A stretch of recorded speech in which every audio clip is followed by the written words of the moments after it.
Final Fantasy XIV servers are congested. We know this. We know that a huge rush of players coming to play the game in the last couple months have led to login queues, trial characters being restricted from playing the games during prime time, and just in general wait times when you log in. Square Enix yesterday took some drastic steps to try and alleviate some of these issues.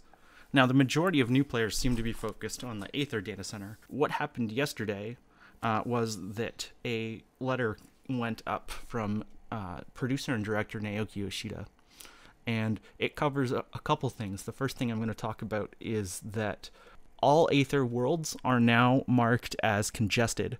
So what that means is that you can't make new characters on the world regardless of how many people are logged in concurrently. There's just no character creation, and you can't transfer into those worlds. Now, people who are on those worlds, which is the entirety of the data center, can transfer off of the world to another data center for free. So transferring from a congested world to a preferred world is absolutely free. There's no cost. So Primal is unaffected. There were no world status changes on Primal.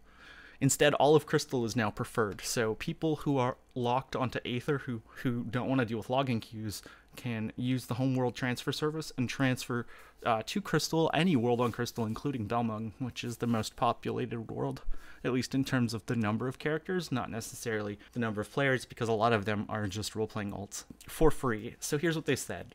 Here's what Yoshida said in his letter, his translated letter.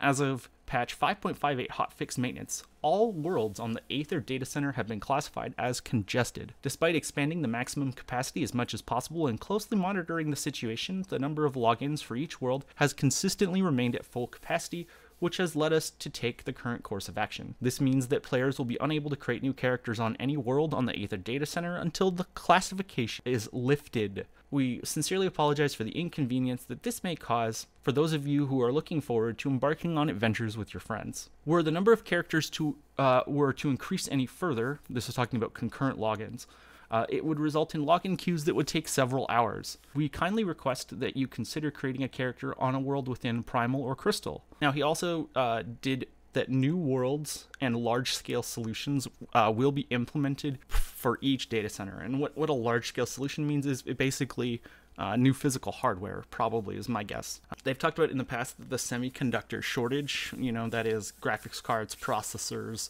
cannot be manufactured at a rate that keeps up with demand, and so costs go up, and it's not just for us, It also applies to larger scale data centers and the specialized hardware that goes into that. What they've said is that their infrastructure and development team are working closely to plan large-scale solutions, such as expanding our data centers to add new worlds. As previously mentioned, however, there's an ongoing global shortage of semiconductors and increased demand, and quite frankly, we are still struggling to source the required equipment. The recent resurgence of COVID-19 in Japan has raised major concerns about our ability to travel overseas on-site implementation. Not even Square Enix is having luck, getting the parts that they need in the quantities that they would need, the hardware that they need to expand it any further. So right now the servers are running literally at max capacity. So that's the update on what's going on. Things we don't know yet are how this will impact Data Center Visit, because Data Center Visit has a large-scale test scheduled for 3 days from now on Friday in Europe, and we don't have a date for its implementation, but presumably it's either on the release of patch 6.0 or in a hotfix patch before 6.0 or a hypothetical 5.59. That's what's going on. That's the latest update. What do you think? Do you think going into Endwalker that these population troubles will continue as the semiconductor shortage continues, or do you think Square Enix will be able to finally procure some new hardware and be able to go on site and get things up and running so that there's an increased capacity? Obviously, they've done what they can with optimizing whatever backend stuff they're using, because they've been able to raise the player caps on, allowed them to free up resources to increase plots and stuff. So a lot of stuff is happening on the back end. We've seen now 2 maintenances in the last month that have just been back end stuff, not really feature patches, minor bug fixes, and mostly back end work. So that's what's going on with Final Fantasy XIV and its congestion. Let me know what you think in the comments.